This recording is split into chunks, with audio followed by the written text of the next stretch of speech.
Hello fellow Steepers and Stitchers, and welcome. My name is Sarah and you can find me on Instagram and on YouTube as Steeps and Stitches. In this video I'm going to be sharing with you my top 3 tips for making the perfect cup of green tea. Now you may have tried green tea and thought, you know what, it's pretty disgusting and quite bitter. Well, I'm going to set you a challenge. Watch this video through and try it again, because green tea is really delicious and yummy, especially in this beautiful sunny weather. It's light, it's refreshing, it still gives you that really good hit of caffeine if you're looking for that.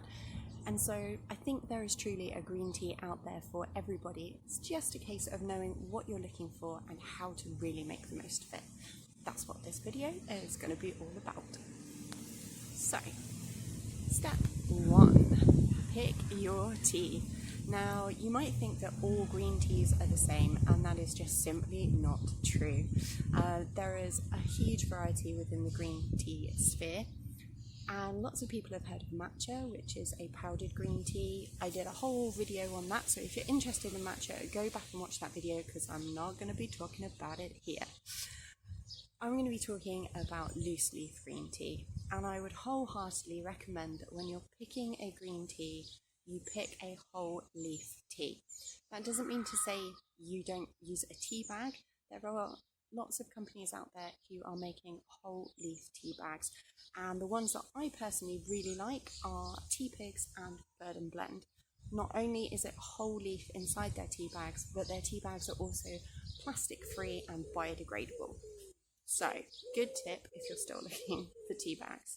However, if like me, you like your loose leaf tea to just float around as it wants to in either your cup or your strainer or your teapot, then there are a few teas to kind of be aware of.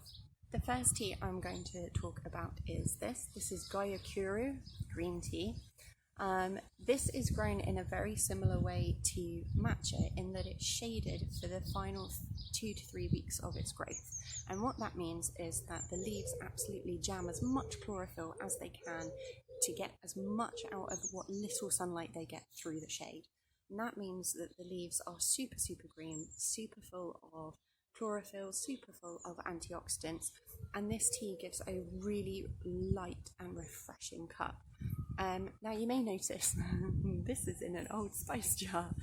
I like to try lots of different types of tea, so I don't bother with a super expensive, nifty kind of storage system. I use leftover pots from my shopping, basically. So Gyokuro is a really good stop.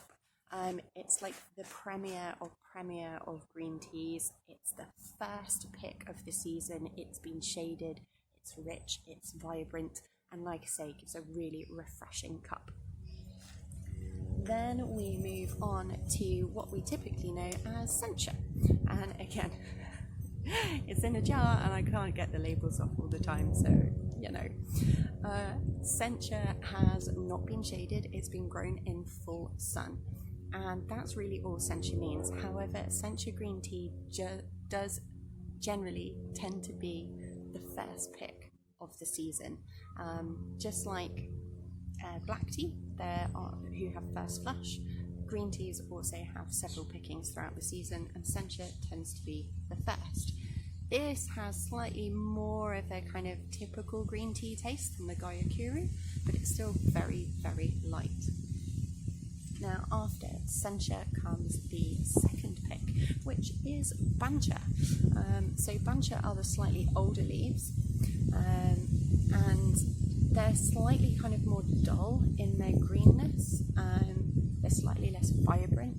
They give a really good cup of green tea, definitely more of that kind of traditional green tea flavour that most people tend to think of. Then following on from bancha, we have the third pick and the leftovers of the season, and that is called kukicha, or kukicha. It's Ku. And this, I don't know if you can see here, this has stalks in it as well as leaves, and it's more kind of yellow in colour. It's a lot less caffeine dense, so there's a lot less caffeine in this, which is a really good option if you're not big into caffeine. And those are kind of just basically a brief overview of what's available for green tea. However, there are some really fun kind of adjuncts to that.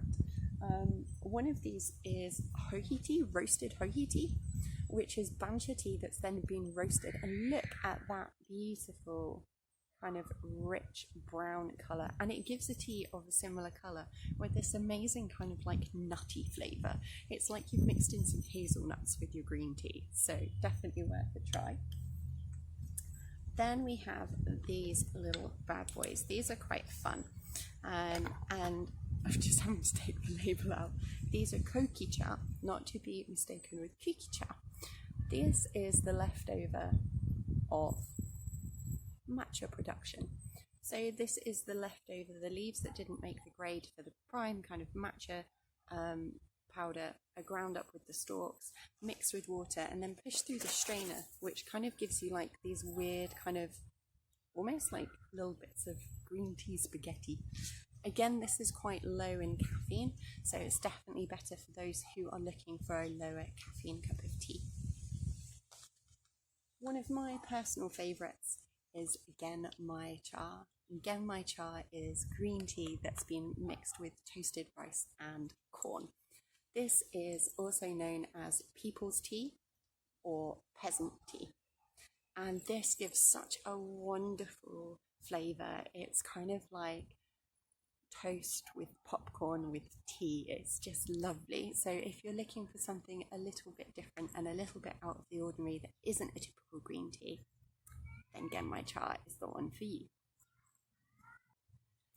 The other option that is available for green tea is green tea that's been blended with roots and herbs of different plants. And one of my favourites is this one, ginger nuts from Bird and Blend. This one has ginger, green tea, cocoa shells and licorice. And this is a really fun little blend. Pro tip for anyone who is a big tea adventurer: when you've got your jar of your little sample, cut the label off of your little sample pot, stick it inside your jar, and that means you're not forever peeling off labels and making new labels for your storage solutions.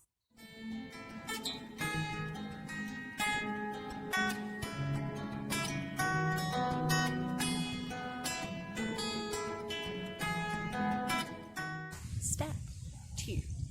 Now you've picked your tea, it's time to get your temperature right. A lot of people will simply just boil the kettle and pour fresh boiled water straight on top of their green tea.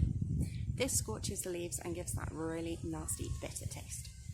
Green tea likes to have water that's between 70 and 85 degrees in temperature. Some even recommend 50 degrees. So it's worth boiling the kettle and letting it cool, or doing what I do and cheating. Whatever receptacle you are filling with water to brew your tea in, put 1/3 cold water, add your leaves and let them sit in the cold water just for a moment or two, and then add your boiling water so that you're not scorching the leaves.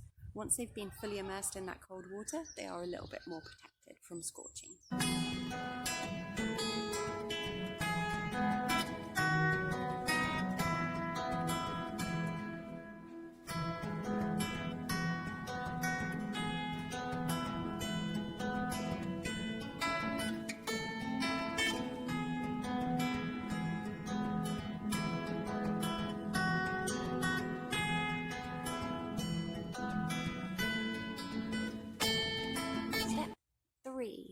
Get your timing right.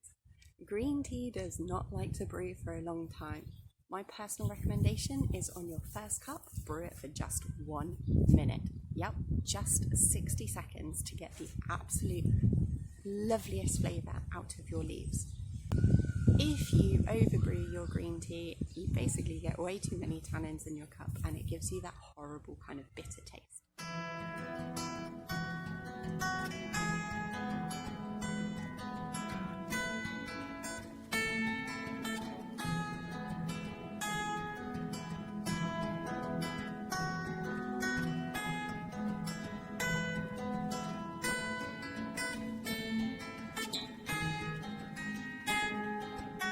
Tip for all you tea adventurers out there: reuse your leaves. So when you're done with cup number 1, simply leave your leaves in your teapot or in your strainer or in your tea bag off to one side, and when you're ready for cup number 2, just rebrew it.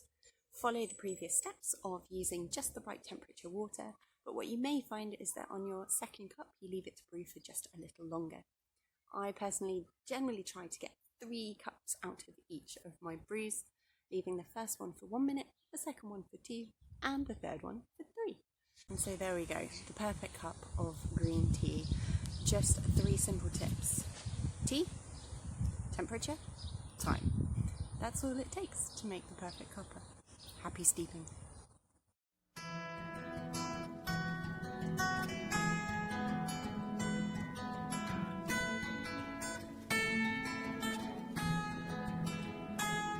I film outside, it's sunny. Oh, all the aeroplanes are out today.